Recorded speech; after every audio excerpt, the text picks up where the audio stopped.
Welcome back to another video on the channel today. Today we're back talking about the pride of North Wales, as we do on every single video, Wrexham Football Club. Today is a bit of an unexpected video. It wasn't in my schedule for the December uploads, but we're going to be bringing you some breaking Wrexham AFC transfer news. This will be a video dedicated to all the transfer news and rumours regarding Wrexham Football Club. There's been a few players that have been linked and of course one official signing at Wrexham over the past couple of days. So before we get going in today's video, if you are new to the channel watching this, make sure to get down there and click the red subscribe button. We're on the road to 26,000 subscribers, and of course I'm wearing in this video the Christmas jumper from the 1412. You can pick up one for yourself by clicking the first link in the description down below, and you can actually get 5% off your final order by using the code Liam5. So I totally recommend it if you've not got a Christmas jumper already, and if you're looking for a Wrexham themed one, this is the one to get. We smashed it in the last video. We hit 1,000 likes. I think I asked for like 800 likes, so cannot thank you enough for that. Let's test again to see how many likes we can get. We'll go a bit lower on this one. I know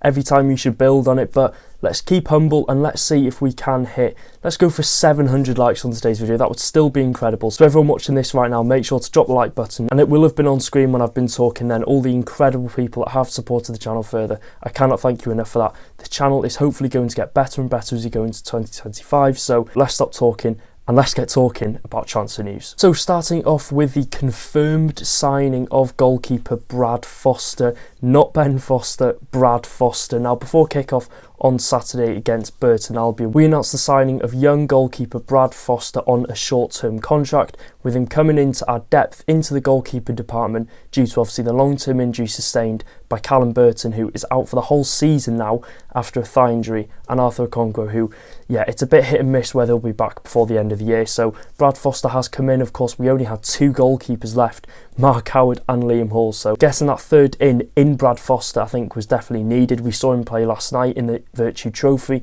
against Crewe Alexander, where he did keep a clean sheet and got man of the match, so we saw some promising signs. He made a couple of good saves, and I think, you know, he's good cover to have in the meantime. Of course, we're going to be talking about another goalkeeper that has actually been spotted at the racecourse ground further on, so it's still a question as to whether Brad Foster has come in obviously to be that backup goalkeeper in the meantime, where we possibly do get one in the January transfer window. We really don't know. We can sort of get that indication by the fact he's on a short-term contract.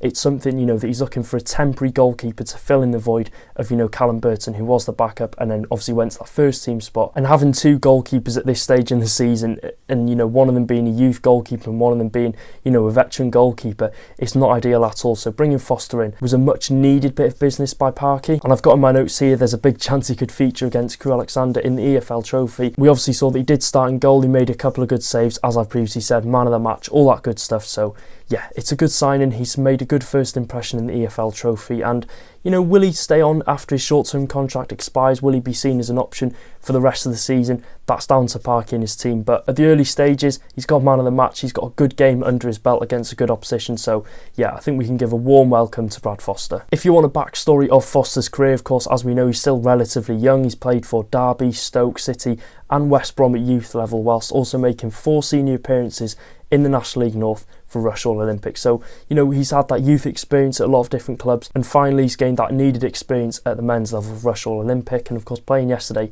against Crewe Alexander on his debut for Wrexham. So moving on to the next player linked, Wrexham are reportedly one of the clubs interested in signing Manchester United youth star Ethan Wheatley on loan until the end of the season, with Stockport County and a host of other Championship clubs interested in securing his services. Now, with Wheatley of course being really highly regarded by former Manchester United managers Erik ten Hag and Ruud van Nistelrooy, the future does look bright for Wheatley, and, you know, he was obviously seen as a player that could possibly break into that first team, sort of, you know, go down the path Marcus Rashford and Jesse Lingard did at Manchester United. Wheatley of course was a heavy favourite in the matchday squad under ten Hag, and Ruud van Nistelrooy really gave him a chance in his short stint at the club. So, you know, like I said, he featured heavily under those two, and since the new manager Ruben Amorim has come in from Sporting Lisbon, Wheatley, you know, was training in the first team. Him and I think it was Harry Amas have been demoted to the under-21s, so the future doesn't look too great for Wheatley under Ruben Amorim, and I think, you know, Manchester United fans know that he's got a bright future ahead of him. He was given that chance. I think he made a couple of first team appearances here and there, and of course gaining the valuable experience featuring in the matchday squad for Manchester United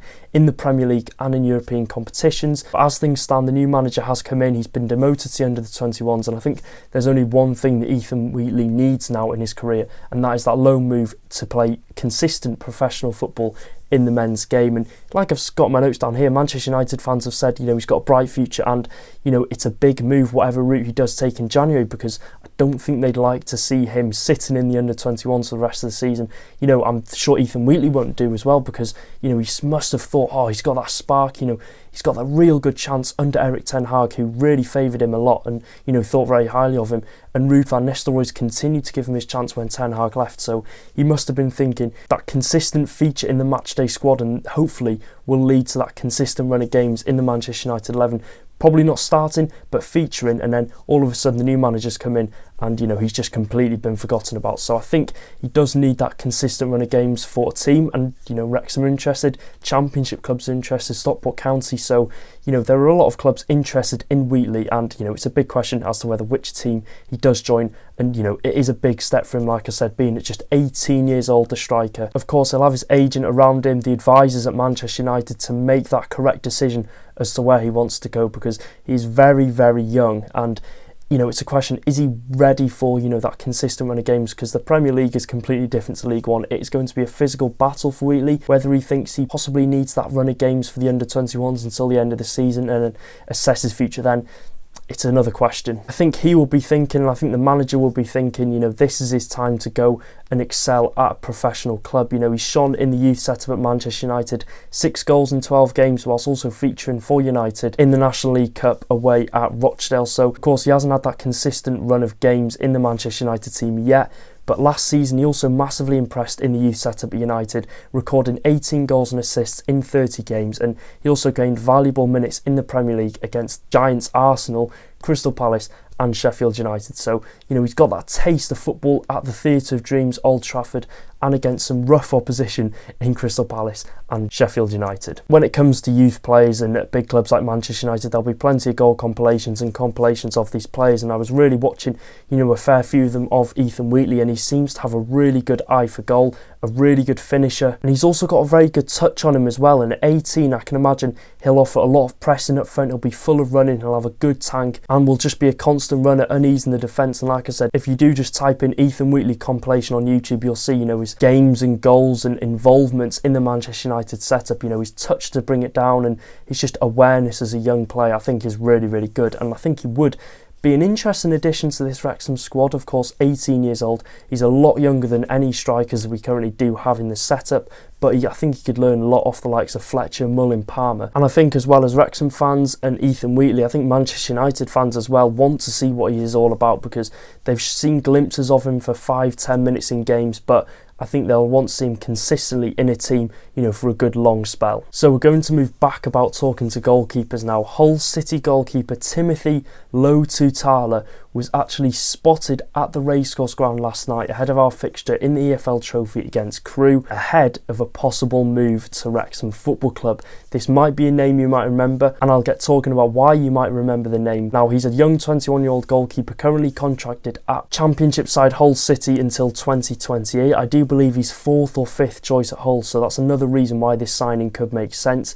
He got a move to Doncaster Rovers on deadline day in February last year, where he spent the remainder of the season at Doncaster playing 20 games, keeping 8 clean sheets, and proving to be an integral part of Doncaster Rovers' second half success of the season. Of course, you remember that season Doncaster, they started really poor, and they just picked up some really good form second half of the season, and Lo-Tutala played a massive part in that. 8 clean sheets, and they were moments away from qualifying from the playoff final. I think Crewe did actually knock them out in the playoff semi-final, but Lo-Tutala, that second half of the season at Doncaster, even as neutral fans, we heard all about him, and he had a really good end to the season. And if we are looking at his stats now from the 23-24 season, a save percentage of 74.1%, 14 goals conceded in his 20 games, 8 clean sheets, and an average rating of 7.03. One of the best up-and-coming goalkeepers that season in League Two, very highly regarded, very well spoken of, and he's gone back to Hull City and has not had a sniff, and it looks as if he could be joining Wrexham on a season-long loan. So you might be thinking, where do I remember this name? Now, Wrexham fans who did travel to Doncaster Rovers at the end of last season, you might remember his ridiculous last-minute save from Stephen Fletcher's header. I think that's one of the best saves I've seen live. It gives me shades of Gordon Banks' save, obviously not as good, but just used such a strong hand to claw it back out, and of course he showed his appreciation to the travelling Wrexham fans at the end of the game. I remember him being good with his feet as well. They really enjoyed giving him the ball. He was good with his feet, a lot of passing. So could that be the style that Phil Parkinson wants to implement in, you know, this Wrexham setup? And could he view Lo-Tutala as possibly, you know, bringing that attribute into the back line? Now, I bet you're thinking, why are we signing Lo-Tutala? We've just signed Brad Foster, a goalkeeper. Why are we after another? Now, you might have seen the article a couple of days ago. Despite the signing of Brad Foster, Parky did actually say he wants to bring in another goalkeeper on loan, and it seems Lo-Tutala could be the one he's after. Hull City obviously view Lo-Tutala as a future first teamer in their team because, you know, he's penned a new long-term contract in the summer until 2028. So, you know, I don't think there's any chance of us going in for Lo-Tutala on a permanent deal. I think it would be quite silly if we went in for him on a permanent. Obviously, I wouldn't say no to it, but, you know, we've just tied down Callum Burton on, I think, a 2-3 year contract. We've got Arthur Okonkwo long-term. Lo-Tutala wants first-team football, and, you know, I don't think he does get in ahead of Arthur Okonkwo when Okonkwo does get back, and this makes me question, you know, this signing. Is Lo-Tutala going to be coming in to, you know, increase that competition for Arthur Okonkwo's spot and increase that competition for the number 1 spot?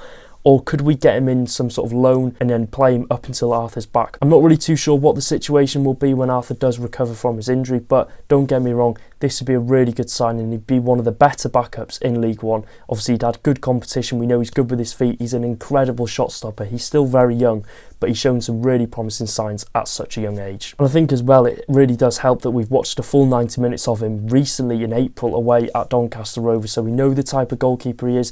We know that he is a big game player. Of course, he had a really good game in that game against us, and I think this would be a stellar bit of business from Parky. Just want to end this video off talking about one man currently up in Scotland who is absolutely tearing it up, Super Sam Dalby. This isn't transfer news, but I just would like to ask the question about Sam Dalby's future in a Wrexham shirt. Does he have a future at Wrexham Football Club come the end of the season when his contract does expire and when it's set to expire? Now, Dalby, of course, has recorded 6 goals in 12 games for Dundee United, getting his 6th of the season on the weekend against Kilmarnock. The question has been raised a lot on social media: does Dalby still have a future with us? Now, I think it's important to note as well, and one of the main reasons why I have brought this topic up is because he can actually sign a pre-contract at a club on the 1st of January if Wrexham don't offer him fresh terms to sign a new contract. As we've seen, the Dundee United manager said they want to be at the table when it comes to discussing Sam Dalby's future and his contract situation at Wrexham. So they are very keen on getting him on a permanent basis. Will Wrexham make that risk and letting Dalby go for free and, you know, lose him on a free, or will Wrexham possibly want to cash in the January transfer window and put him up for sale? And, you know, I don't think it will happen, but could they possibly do a really sneaky move and recall him and then put him up for sale? You know, we don't really need the money, but extra cash is extra cash at the end of the day. I think a lot of people on this topic will say no, they won't have Sam Dalby back at the club, but I just want to make a counter argument on that. Of course, I'm not saying he should come back. I'm not saying we should give him a new contract. I'm completely on the fence. I haven't really made a decision yet, but if I'm doing a counter argument on people saying no, you've got to remember as well, you know, so many good players out there have peaked at completely different times of their career. Some people peak, I think a prime example, Lamine Yamal, you know, he's come into the game and, you know, he's immediately recording goals and assists, winning trophies here and there. But you see some big players, they peak, you know, quite later on in their career. And I'm not saying late, but Sam Dalby's age, I think he's 24, 25. This could be the moment that he does peak. He's still young in terms of football career. So, you know, this could be the loan move that sort of sparks that confidence and that goal scoring ability in Sam Dalby for him to go on and be a consistent goal scorer in years and years to come. And this could kickstart his career. So I think you've got to remember that, and I think Parky will have taken that into consideration. And I think another question is, if his form does carry on up until January, could he possibly be seen as a better option than some of the strikers that we do currently have? Yeah, I don't think a proper judgment can be made up until January. I think if Dalby does go on to score 2-3 more goals in a Dundee United shirt, I think a question definitely does have to be asked, but let me know your thoughts in the comment section down below. So that is the end of the video. If you did enjoy, make sure to drop a like, make sure to get down there as well and click the red subscribe button if you haven't already.